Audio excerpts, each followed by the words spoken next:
Sesaat lagi, segera kami hadirkan Smart Enterprise bersama Patricia Susanto, CEO The Jakarta Consulting Group.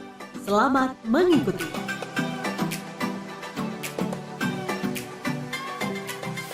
Selamat malam Smart Listener, apa kabar Anda di kesempatan hari ini? Berjumpa kembali bersama saya Daryl Adam, tentunya dalam program Smart Enterprise ya. Dan tidak ketinggalan pula tamu kita hari ini, tuan rumah dari program Smart Enterprise, sudah hadir ada Mbak Patricia Susanto, CEO dari Jakarta Consulting Group. Selamat malam Mbak Patris. Selamat malam Mas Daryl, selamat malam Smart Listeners, sehat semuanya ya. Yes, sehat. Terima kasih Mbak Patris. Cuman yang nggak sehat kayaknya judul kita hari ini nih Mbak Patris ya. Aduh, ya sekali sama. Iya, yang membuat kita Bervariasi lah Mas. betul, betul. Tapi kita harus melihat dari banyak sisi sebetulnya kalau ketika perusahaan keluarga mulai berdarah-darah. Nah, ini mungkin sesuai juga dengan apa yang terjadi setelah pandemi COVID-19 bahwa 70% perusahaan keluarga di RI tidak bertahan hingga generasi yang kedua. Memang ini pengaruhnya besar dikarenakan dari pandemi COVID-19. Hingga saat ini terhitung masih ada beberapa perusahaan keluarga yang bertahan, tapi dalam keadaan saya boleh menggunakan kata sakratul maut ya, hidup segan, mati tak mau. Nah, hari ini kita Nah, langsung bersama Mbak Patris. Mbak Patris mungkin boleh disampaikan sedikit sebagai gambaran besar tentang tema ini. Berdasarkan apa kira-kira data ini bisa disampaikan di sesi pertama ini, Mbak Patris? kenapa kita bicara tentang perusahaan yang berdarah-darah gitu ya Mas Ya, ya? betul. Kadang-kadang tuh kita melihat perusahaan tuh bagus, apa tuh namanya prestasinya juga luar biasa, akan tetapi kok kemudian mereka tidak langgeng gitu kan? Ya, ya. Sedangkan kalau kita bilang di pandemi kemarin lebih banyak adalah karena pandemi jadinya nggak langgeng. Tapi ini kita melihatnya mungkin sisinya kebalik, perusahaan bagus tapi kok nggak bisa lanjut gitu. Jadi saya mengambil kalau dari sisi family business, jadinya kenapa ini perusahaan keluarga yang berdarah-darah. Kalau dari sisi family business banyak kita melihat bisnis keluarga yang tidak langgeng bukan karena bisnisnya nggak bagus, Oke. tapi karena keluarganya yang nggak bagus, jadinya mereka berdarah-darah dan berdarah-darahnya beneran. Jadi beberapa em, tahun ini kan kita selalu melakukan research ya Mas ya. Nah itu kita melihatlah beberapa perusahaan di dunia, kita ngomongin di dunia dulu ya Mas ya. Kita Oke. melihat yang namanya Gucci itu kan juga berdarah-darah, tembak-tembakan gitu kan. Kemudian kita melihat di Amerika ada U-Haul, itu perusahaan angkutan logistik yang bisa kayak kalau di Indonesia namanya GoBox gitu kan, modelnya namanya Oh iya, GoBox. iya, iya.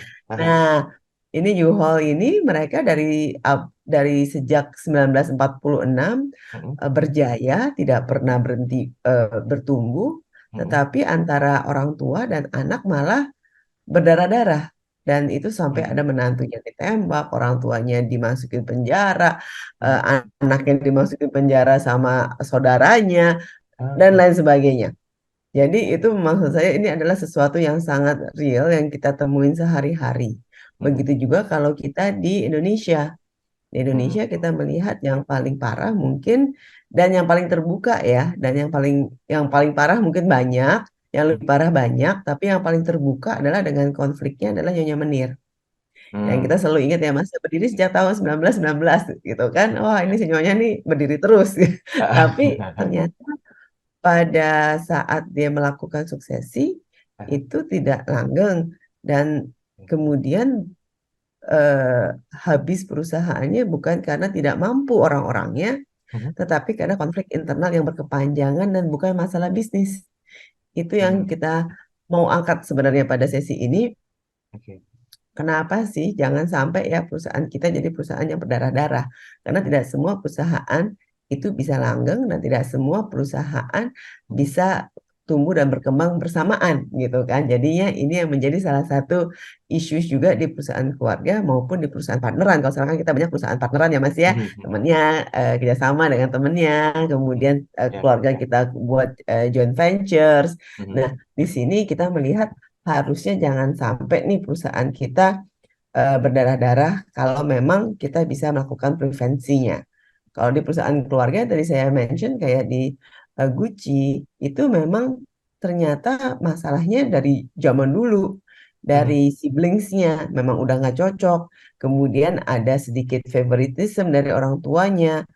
Nah, sehingga akhirnya mereka iri hati. Jadi hal-hal yang sepele ya, seperti kayak Ya. gitu kan sepele banget, cuma iri hati, nggak dikasihin kesempatan, nggak dikasihin posisi, Ah, jadinya bisa kemana-mana gitu Mas. Jadi mungkin itu awalannya dari ya, diskusi oke. kita malam hari ini. Oke, baik. Saya tertarik sedikit mengomentari dan minta pendapat dari Mbak Patris tentang istilah suksesi tadi ya. Apakah memang persentase terbesar dari berdarah-darahnya sebuah perusahaan keluarga itu mayoritas karena faktor tersebut atau bagaimana, Mbak Patris? Nah, yang mayoritas itu ternyata bukan dari anak-anaknya, tetapi dari parenting style-nya.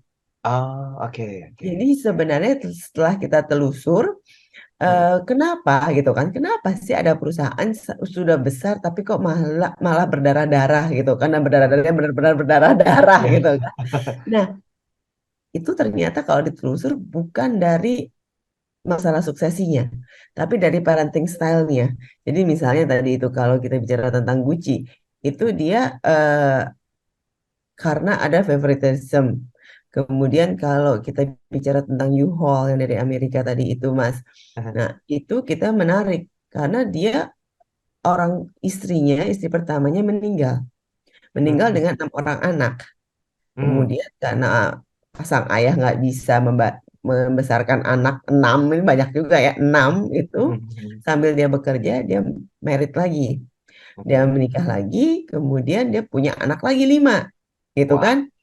Kemudian karena dia nggak pernah di rumah, gitu, dia selalu memberikan hadiah kepada anak-anaknya. Karena dia merasa bersalah, dia memberikan hadiah kepada anak-anaknya adalah berbentuk dengan saham. Hmm. Hmm. Sampai Hmm. akhirnya saham orang tua, sang ayah, sang founder lebih kecil dibandingkan dengan saham anak-anaknya. Ah, Karena anak-anak yang merasa terlantar, dan ini kayak ada cerita Cinderella ya sedikit lah Mas, kayak ada Ibu Tiri dan lain sebagainya. hmm. Anak-anak dari istri pertama em, ngekup.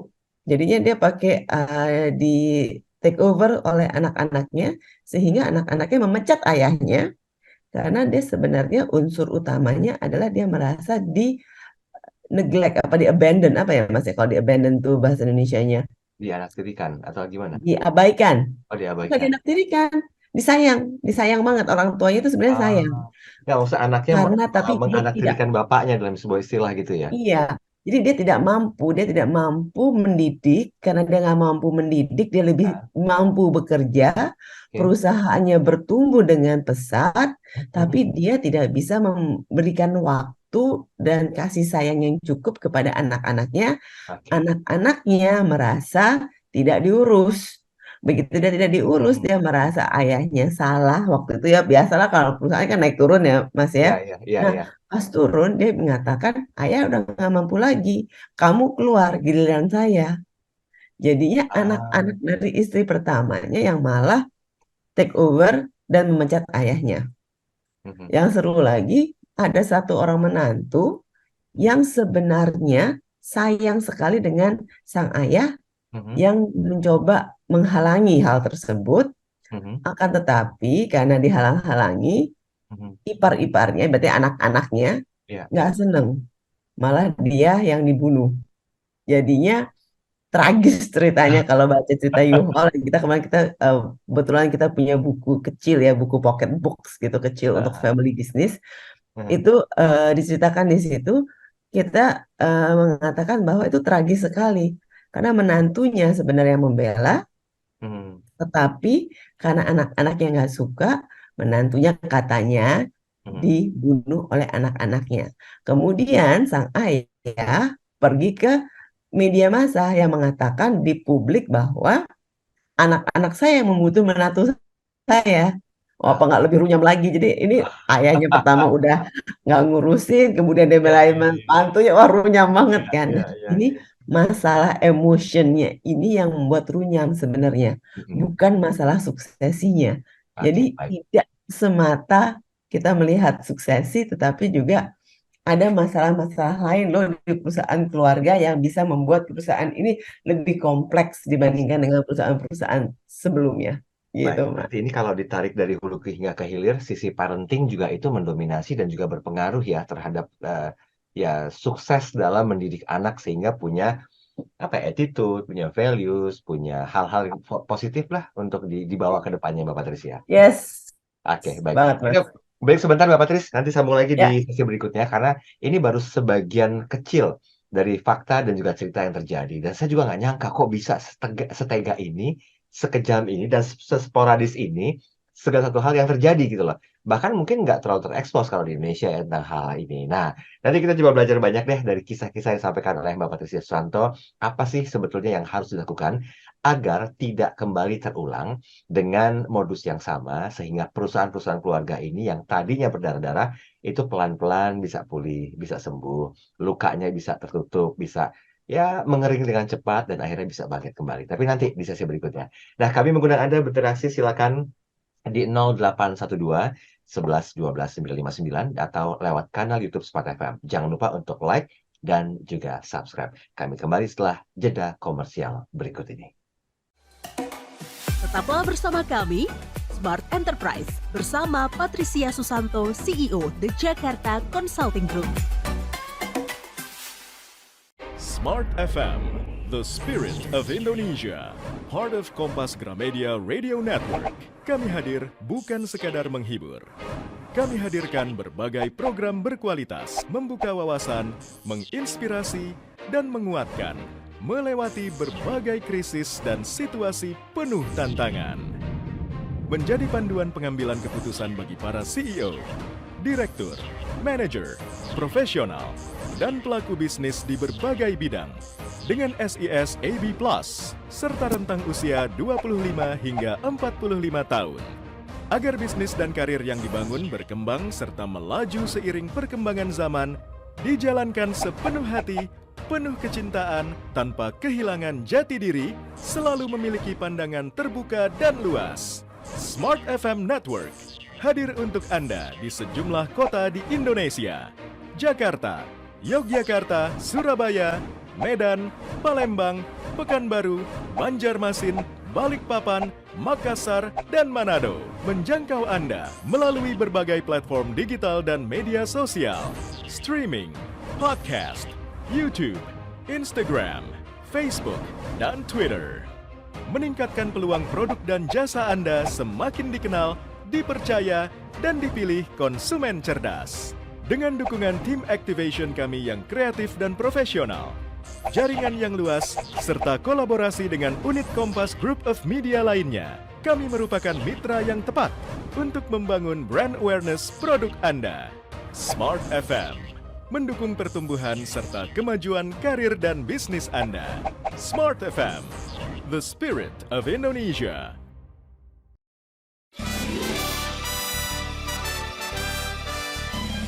Smart FM, the spirit of Indonesia.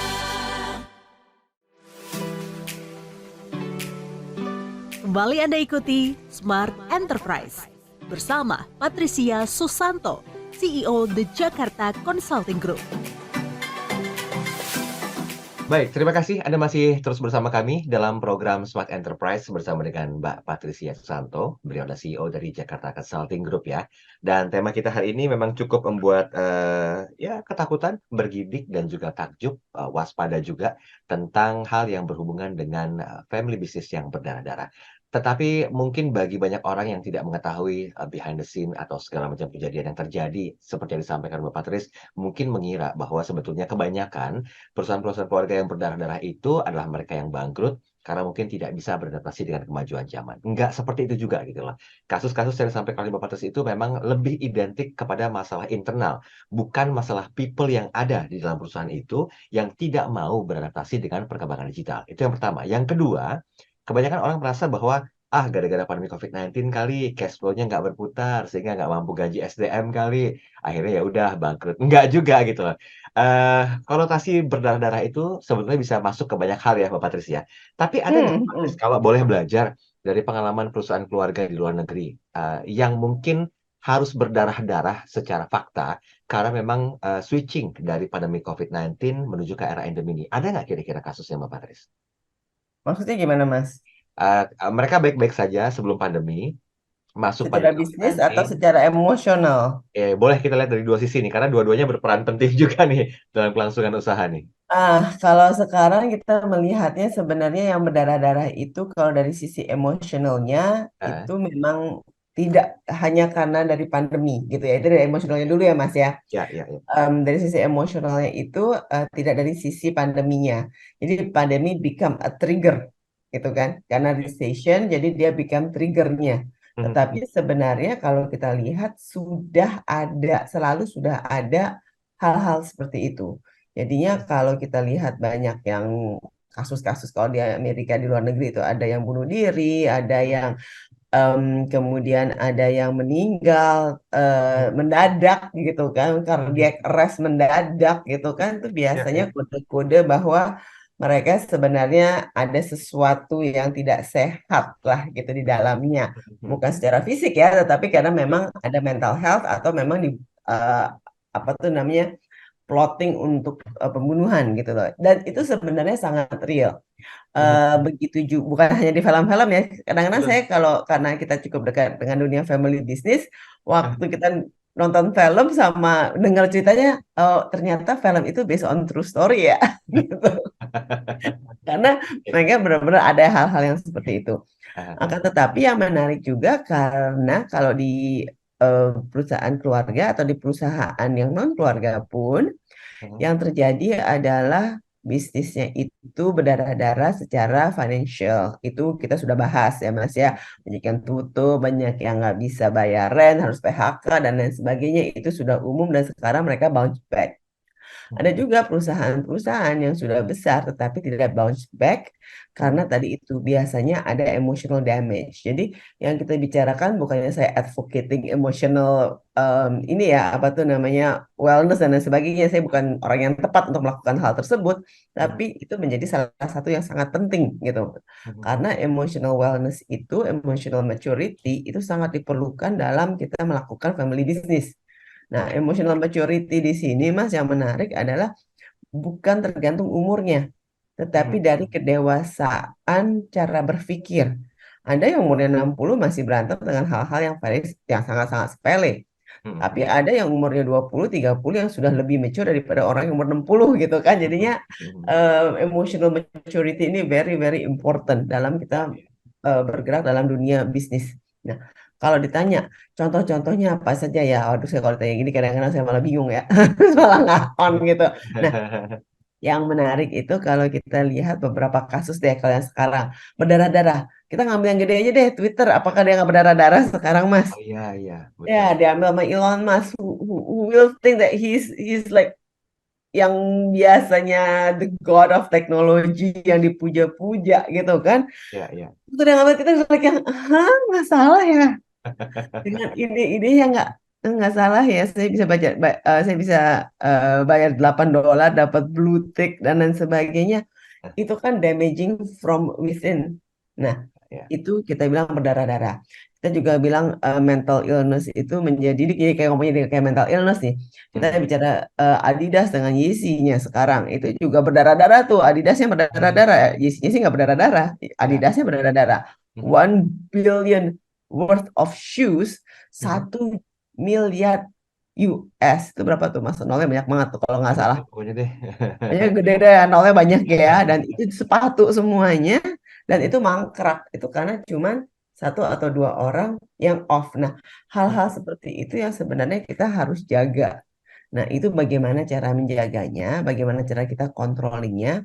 Itu yang menurut saya menjadi pembelajaran kita sehingga ke depannya kita tahu apakah kita di area toksik, apakah kita di area yang memang manipulatif, di mana untuk sebagai seorang maupun profesional maupun kita seorang bisnis atau partner bisnis, kita harus tahu kapan kita harus keluar, langkah apa yang harus kita lakukan. Jadi itu yang sebenarnya sangat menarik kalau kita lihat dan kita belajarin, kemudian kita coba terapin nih. Oh, di Ya, ya. lingkungan saya seperti ini nggak sih? Kita hanya terpaku kepada satu orang. Kita hanya kalau itu pun segala macam keputusan diambilnya secara emosional. Kemudian dia mempunyai pandangan-pandangan yang sangat ekstremis, manipulatif. Nah, hal-hal itu yang kita biasanya harus ketahui. Pertanyaan berikutnya adalah kalau saya dalam profesional mungkin lebih mudah ya, kita baru Ya. masuk, kita engage, kayak nggak cocok nih, terlalu banyak office politiknya, 80% waktunya kita cuman ngomongin orang. Nah, itu pasti udah lingkungan yang sangat toksik. Jadi kita harus keluar. Nah, tapi masalahnya kalau kita keluarga, kita kan dari kecil ya Mas ya, dari kecil udah begituin, udah dimanipulasi. Apalagi kalau yang memanipulasi orang tuanya. Nah, Kuat ya powernya. itu bagaimana gitu kan? Biasanya jadinya kalau yang memanipulasi orang tuanya sendiri, yang mungkin secara tidak sadar dengan konotasi bahwa ini yang terbaik buat kamu, gitu kan? Pasti kan kalau orang tua kan konteksnya adalah ini yang terbaik buat kamu. Dan mungkin dia juga intentionnya adalah yang terbaik buat anaknya, akan tetapi hasilnya tidak sedemikian rupa. Nah, itu bagaimana? Ini yang sebenarnya menjadi menarik bagi perusahaan keluarga karena lebih sulit keluarnya dibandingin dengan yang non perusahaan keluarga.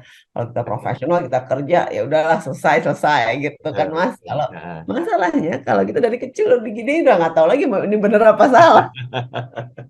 Apalagi itu ya otoritas tertingginya langsung ya yang identik juga Betul. dengan kita ya Mbak Patricia. Ya, Mbak, kalau boleh disampaikan Mbak, kira-kira yang memang punya urutan tertinggi untuk bisa dalam tanda petik mendapatkan kasus berdarah-darah itu, apakah lebih ke emosional dulu baru ke fisik, atau justru sebaliknya, fisik dulu bisa mempengaruhi emosional Mbak Patris? Biasanya adalah dari emosionalnya dulu Mas. Fisik itu terakhir. Oke. Terakhir sekali itu kalau sudah lost hope and loss of everything, itu adalah last resortnya kalau fisik. Pertama pasti adalah emotional damage-nya dulu itu. Nah, kenapa kan sekarang kan hotnya tentang mental wellness, mental health, mental issues gitu ya. Itu memang benar. Kita bilang depression is real. Tinggal bagaimana kitanya bisa menangani hal tersebut. Kenapa tadi saya katakan emotional maturity is very important karena anak kecil pun bisa lebih mature dibandingin yang dewasa. Oke, baik. Merinding ya dengerinnya ya sebenarnya ya. Ya, nggak semuanya indah ya Mas ya. Iya betul, nggak nyangka ya di balik drama besarnya ternyata behind the scene-nya kayak gitu atau fakta dan realitanya kayak gitu ya Mbak ya. Oke, kita bahas nanti deh. Dan bagaimana sih sebetulnya hal yang perlu kita lakukan untuk bisa setelah disampaikan oleh Mbak Patris ini bisa kok ada mitigasinya. Walaupun ya probabilitasnya mungkin nggak terlalu banyak ya, tapi adalah langkah-langkah yang perlu dilakukan bagi Anda khususnya yang melakukan bisnis dengan konsep family business di Indonesia.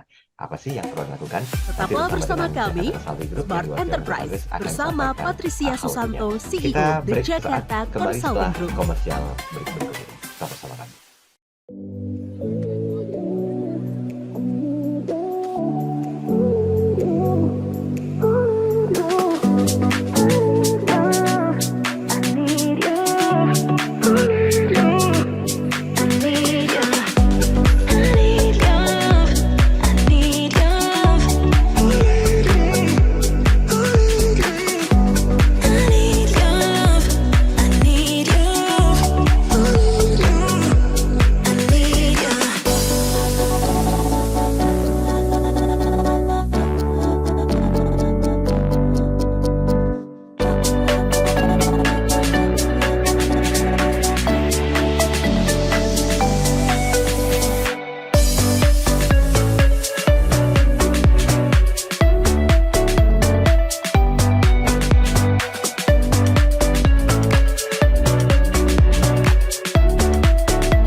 Donor darah udah 2-3 kali.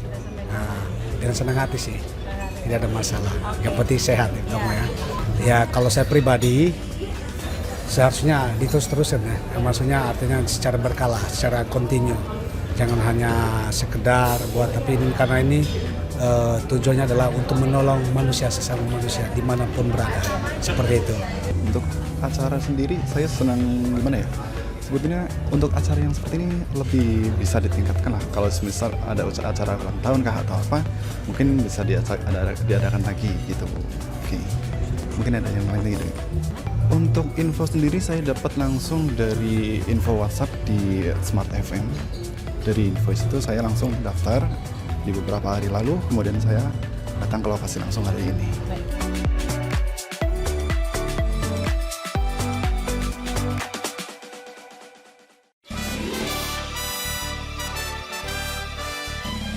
Smart FM, the spirit of Indonesia.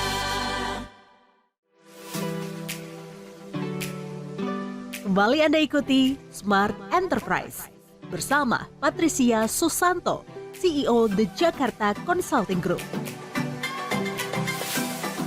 Ya, terima kasih Anda masih terus bersama kami dalam program Smart Enterprise bersama dengan Mbak Patricia Susanto, CEO dari Jakarta Consulting Group, dan temanya cukup menyeramkan yaitu family business yang berdarah-darah ya.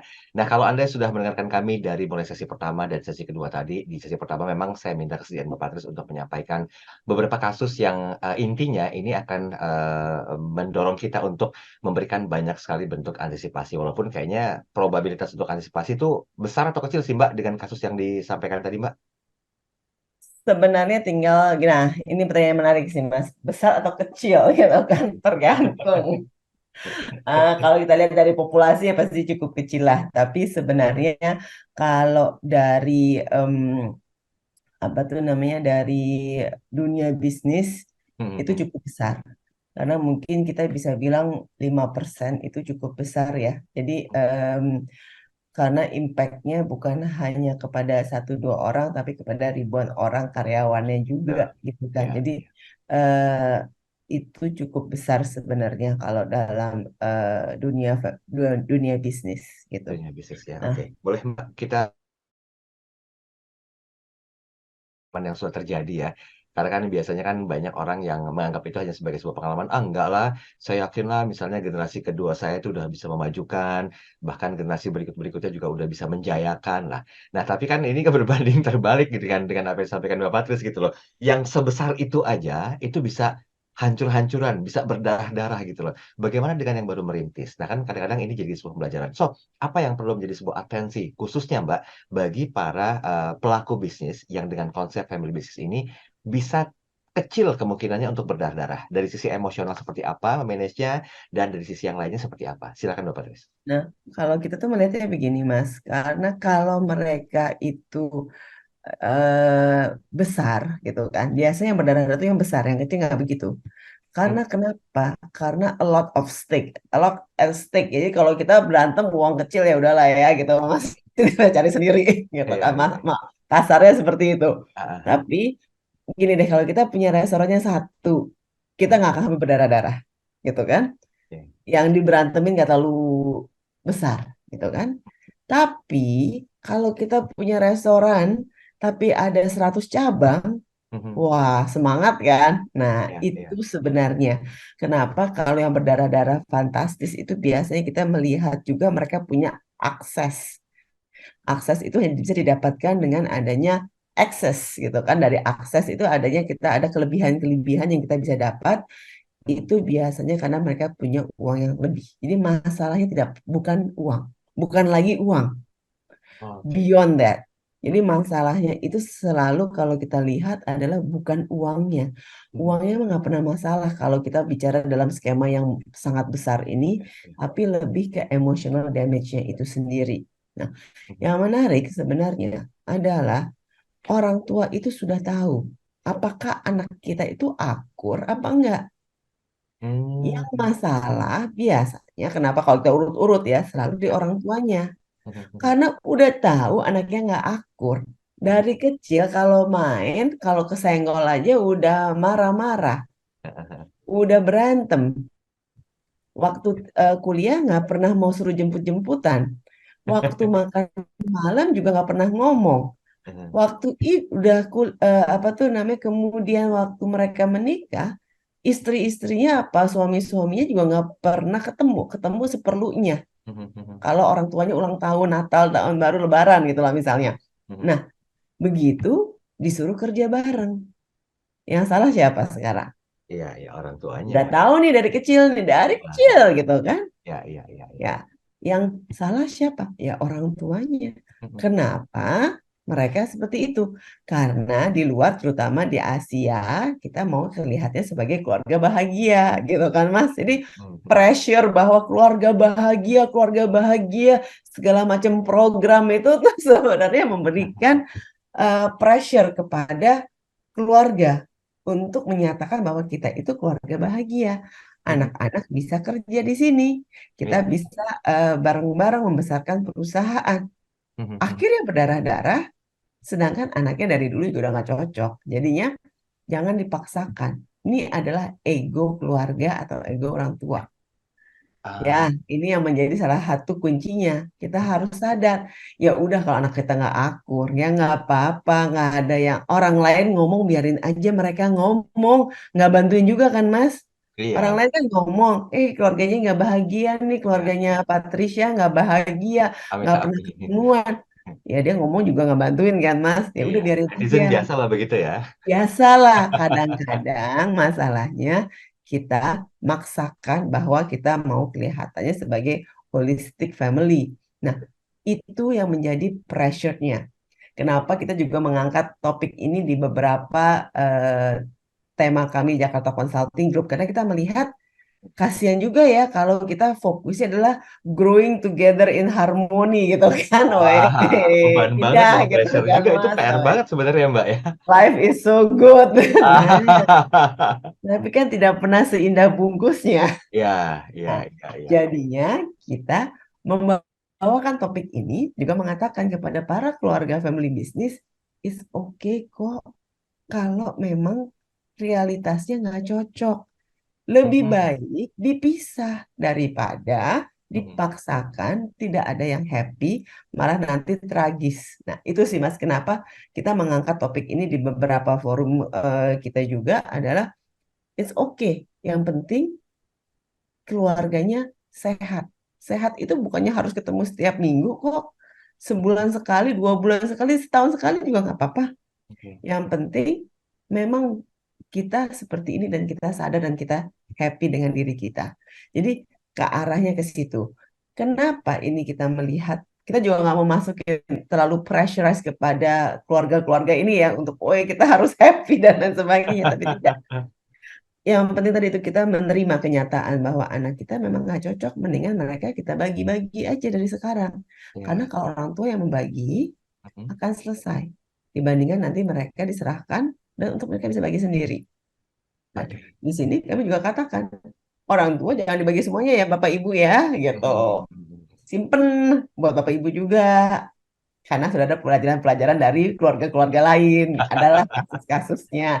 Seperti itu, Ini Mas. pesannya langsung dari CEO-nya Jakarta Consulting Group ya. Tapi gini Iya. Mbak, kalau dalam satu bentuk antisipasi melibatkan, sisi profesional, itu akan mengurangi friksikah antara kakak dan adik misalnya dengan orang tua? Atau justru malah membahayakan, Mbak Patris? Tergantung profesionalnya. Enaknya kalau konsultan tuh jawabannya tergantung. Tergantung dengan profesionalnya. Karena kenapa? Em, Profesional itu ada yang baik. Kita melihat banyak profesional yang baik, yang benar-benar berdedikasi untuk perusahaan dan untuk keluarganya. Nah, Mhm. akan tetapi kalau untuk eh, apa tuh namanya? Kalau untuk profesional ada juga yang negatif. Mmm, Ada mhm. yang malah mereka mau mengadu domba karena mereka suka Oke. power. Iya, iya, iya. Jadi, kalau cari profesional untuk di perusahaan keluarga, Mhm, bukan hanya yang pinter, mhm, tapi juga harus yang tahu diri. Nah, mmm, kadang-kadang itu yang susah. Yang pinter kerja itu biasanya perlu recognition, perlu dihargai, perlu diapresiasi, perlu diangkat-angkat, gitu kan, Mas? mhm, Nah, pada masanya dia harus lengser, mhm, dia tidak siap, mmm, sehingga generasi berikutnya tidak mendapatkan tempat. ah, Bagaimana caranya dia agar generasi berikutnya dia mendapatkan tempat gitu? mhm, Adalah dengan mengecilkan peranan dari generasi tersebut. mmm, Entah itu dari kita bilang dia nggak mampu, mhm, mhm, entah itu dari kita bilang dia salah terus kerjanya, mhm, atau memang dia secara attitude tidak sesuai. Nah, hal-hal mhm, itu yang kita harus lihat sejauh mana sih profesional kita itu di sisi yang mana. Tapi Oke. saya juga melihat banyak kok, kita selalu mengatakan profesional tuh banyakan yang bagus daripada yang tidak. Iya, iya, iya. Karena profesional itu tidak ingin mengambil resiko family business atau tidak ingin mengambil resiko bisnisnya, Aha. tapi ingin mengambil resiko dari pekerjaannya saja. Beda ya, resiko bisnis kan Ya. besar. Kalau resiko pekerjaan lebih kecil skopnya, Ya. tapi mereka butuh recognition-nya. Itu yang kita sebut, yang kita katakan harus di-highlight waktu kita meng-hire profesional. Hmm. Dia yang mana nih? Dia yang profesional yang memang suka power, Oke. atau dia profesional yang pinter kerja Hmm, dan tidak suka power. Itu yang kita pilih, tapi itu susah sekali carinya. Jadi kadang-kadang kita harus lihat juga, kalau generasi kedua kita atau ketiga kita memang sudah cukup mumpuni tapi hanya kurang pengalaman, mhm, nggak usah yang pintar-pintar kok. Tapi yang penting mau ngajarin. ya. Kalau generasi kita memang masih jauh nih, misalnya orang tuanya sudah umurnya udah 60, 70 dan anak-anaknya baru mulai akan masuk college gitu kan, masih lama nih masuknya, masih 6 tahun, 8 tahun lagi. Mhm. Carilah profesional yang pintar, nggak apa-apa. Masa kerjanya 10 tahun, 15 tahun gitu. Jadi harus ada perhitungannya Ya, ya, ya. gitu. Tidak segampang itu juga ya untuk memilihnya ya. Tidak segampang itu, Mas. Kami kan juga punya executive search, kita punya headhunting. Nah, kita ada kok satu perusahaan yang jadi profesional udah 1,5 tahun nggak ketemu-ketemu juga ada gitu. Wow, kasusnya banyak. Oke, Mbak, kita break sebentar, Mbak. Nanti Ya, disambung di sesi yang berikutnya, yaitu sesi terakhir. Tetap bersama kami. Tetaplah bersama kami, Smart Enterprise, bersama Patricia Susanto, CEO The Jakarta Consulting Group.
Untuk donor darah udah 2-3 kali.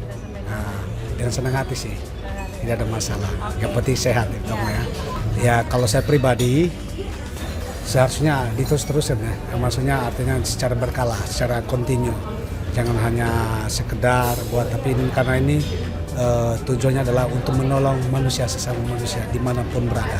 Seperti itu. Untuk acara sendiri saya senang gimana ya? Sebetulnya untuk acara yang seperti ini lebih bisa ditingkatkan lah. Kalau misal ada acara ulang tahun kah atau apa, mungkin bisa diadakan lagi gitu. Oke. Mungkin ada yang lain gitu. Untuk info sendiri saya dapat langsung dari info WhatsApp di Smart FM. Dari info itu saya langsung daftar di beberapa hari lalu, kemudian saya datang ke lokasi langsung hari ini.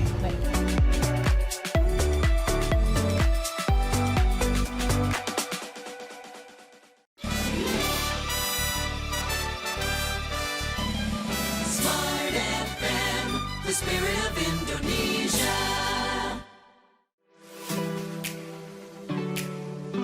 Kembali Anda ikuti Smart Enterprise bersama Patricia Susanto, CEO The Jakarta Consulting Group. Baik, Smelisa, sudah sampai di sesi yang terakhir ngobrol kita hari ini bersama dengan Mbak Patricia Susanto, CEO dari Jakarta Consulting Group, tentang family business yang berdarah-darah. Ini sudah menyinggung banyak hal ya, dari mulai kisah pertama kali, kemudian juga kenapa itu bisa terjadi, sampai dengan bentuk antisipasinya. Tadi saya sempat menanyakan, kalau sebagai cara untuk memitigasi adanya friksi, dihadirkan seorang profesional, ya tadi Mbak Patricia jelas mengatakan, belum tentu juga profesional itu memberikan satu keberpihakan gitu loh terhadap perusahaan keluarga tersebut. Tapi pertanyaan begini Mbak berikutnya, kalau memang profesional itu di-hire based on apa ya, kedekatan dari sang pemilik usaha, itu beresiko nggak kira-kira Mbak? Kan yang ada di benak saya selaku orang awam ya, profesional ini di-hire karena ada kedekatan, otomatis kan dia akan berpihak kepada orang tua. Nah ini bentuk ancaman kah dari untuk para suksesi berikutnya? Enggak sih Mas, sebenarnya itu bukan bentuk ancaman ya, itu lebih ke kepercayaan. Bagaimana orang lebih percaya pada dengan dia yang lebih dekat, itu kan lumrah sekali ya. Jadi itu sih sebenarnya nggak ada ketakutan yang harus ditakuti dari situ. Ya, oke. Jadi nggak apa-apa ya, nggak masalah ya. Yang penting bagaimana dia secara profesional menjalankan job desk sesuai dengan deal-dealan di awalnya. Ya, Ya. betul. Ya, Betul. bagaimana kalau boleh lebih lanjut kita bahas tentang bentuk pencegahannya. Apa yang mesti dilakukan, Mbak? Baik dari sisi pemilik bisnisnya sendiri, orang tuanya, ayah bundanya misalnya, sampai generasi penerusnya. Seyogianya itu seperti apa sih yang mungkin pernah diberikan kesempatan konsultasinya bersama dengan Jakarta Consulting Group? Kan banyak nih klien-kliennya juga Ya. punya masalah yang sama. Biasanya seperti Ya, apa? tadi itu Mas, kita melihat bahwa kalau kita harus jujur dulu. Tadi kita harus let go of our ego. That's the first thing.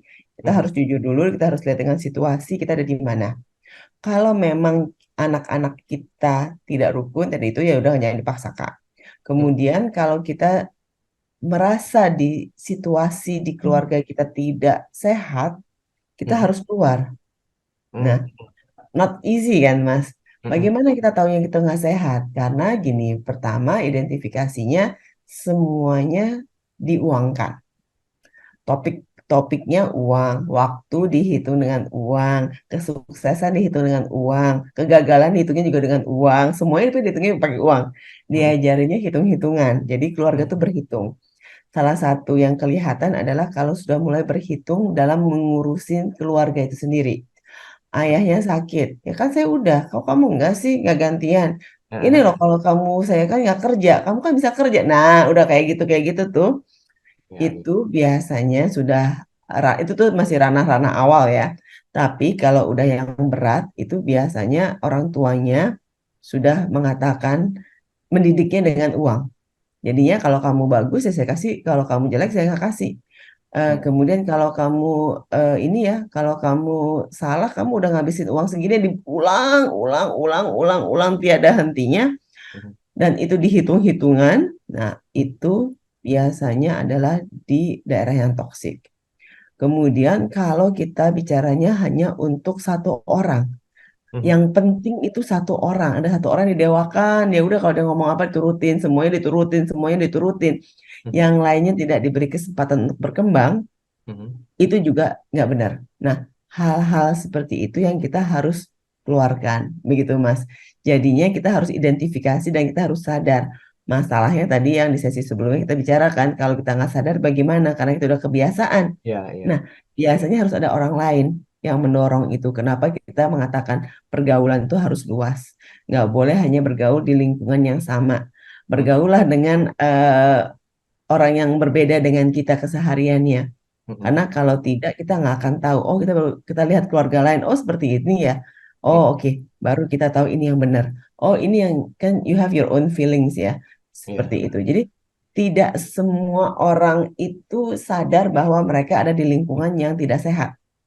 Nah, kalau mereka bisa live with it, it's fine. Tapi yang masalah adalah tadi kalau kita masuk ke mental issues. Kalau udah masuk ke mental issues itu yang masalah. Tapi kalau masih kuat ya silakan aja. Karena mereka kadang-kadang enggak kok kita baik-baik aja gitu. Oke, Gitu baik. sih. Mbak, singgung sedikit dong, apa sih step by step yang sering dilakukan sama Jakarta Consulting Group ya, ketika memang dipercayakan untuk bisa paling tidak mengidentifikasi, kemudian juga memberikan sebuah solusi hingga way out yang sangat positif dari sebuah perusahaan keluarga yang sudah mulai terindikasi ini akan berdarah-darah nih sama ownernya sendiri. Nah, bagaimana Jakarta Consulting Group itu memberikan kontribusi terhadap keadaan seperti itu, Pak? Jadi kalau kita sudah mengidentifikasi yang berdarah-darah, kita membuat pagar. Nah, tinggal bagaimana pagar ini dibuat seberapa tinggi gitu kan, dan seberapa tebal pagarnya. Ya. Pagar-pagar ini salah satunya adalah membatasi gerak dari keluarga.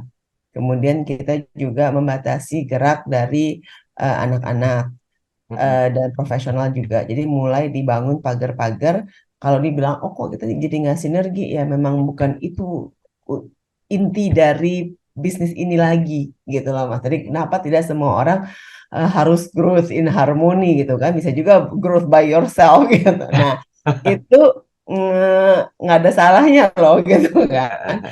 Nah itu yang kita lihat. Kalau memang kondisinya sudah mengarah ke yang berdarah-darah, kita buat pagar-pagar, kita mulai pembagian-pembagian dari sedini mungkin.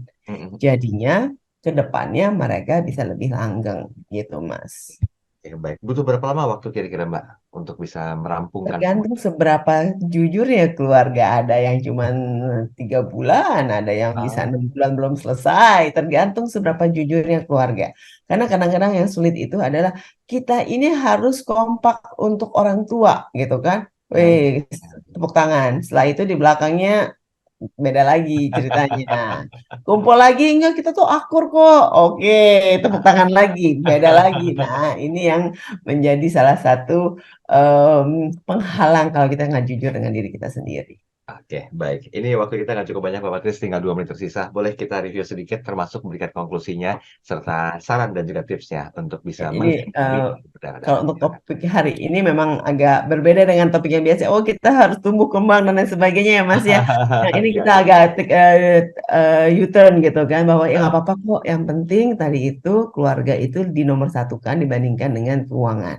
Karena at the end of the day, kalau kita mengatakan business first, tetapi konteksnya adalah family first, nggak akan ketemu. Nah, lebih baik kita tahu masalah, ya kemudian kita ambil jalan secepatnya untuk kita bisa mendapatkan solusi yang terbaik untuk keluarga maupun untuk bisnis. Biarpun solusi itu mungkin tidak yang populer gitu kan Mas, dan mungkin nggak enak dilihatnya, tapi sekali lagi yang menjalankan yang lebih penting dibandingkan dengan yang lihat gitu kan. Jangan sampai egonya menghalangi sehingga dipaksakan berjalan dan nanti akhirnya malah lebih nggak enak lagi untuk semuanya. Itu yang menjadi salah satu key takeaway-nya. Yang kedua, kalau saya boleh usul adalah kalau memang emotionally tidak sehat dan tidak ready untuk melakukan bisnis, kita boleh tuh tadi ya seperti Mas Daryl katakan, mengambil profesional untuk menjalankannya sehingga lebih sehat semuanya. Nah, yang ketiga, pada saat kita mengambil profesional, kita juga pilih sesuai dengan kebutuhan keluarga. Tadi, kalau memang kita keluarganya mumpuni dan hanya perlu mentor untuk masa transisi 3-5 tahun, ya itu kita ambil profesional yang memang ingin mengajar, ya ingin sharing. Tetapi kalau masa transisinya masih 10-15 tahun lagi, kita harus cari profesional yang benar-benar bisa bekerja dan mungkin secara personality tidak terlalu cocok, tetapi resultnya ada. Nah, ini yang kita mesti pertimbangkan. Keluar bisnis kita ada di mana, posisi kita ada di mana secara keluarga atau secara owner, baru kita bisa lebih matang mengambil keputusan. Gitu Mas Daryl. Baik, ini 3 poin penting di penghujung ya, yang menjadi insight dan juga pembelajaran untuk kita semua, termasuk mungkin ada para pelaku family business. Semoga nggak berdarah-darah, walaupun hal itu kemungkinan besar terjadi ada, tapi paling tidak darahnya nggak ngocor banyak lah. Baik Mbak Patris, terima kasih banyak waktunya malam hari ini. Ya. Terima kasih Mas Daryl, terima kasih, selamat malam Smart Listeners. Oke, kita ketemu pekan depan dengan tema dan bahasan yang berbeda. Terima kasih sekali lagi, saya Daryl Adam harus mengakhiri program ini. Jangan lupa untuk like dan juga subscribe tayangan video yang kami upload di kanal YouTube Smart FM. Selamat malam dan sampai jumpa. Anda baru saja mengikuti Smart Enterprise bersama Patricia Susanto, CEO The Jakarta Consulting Group. Terima kasih dan sampai jumpa.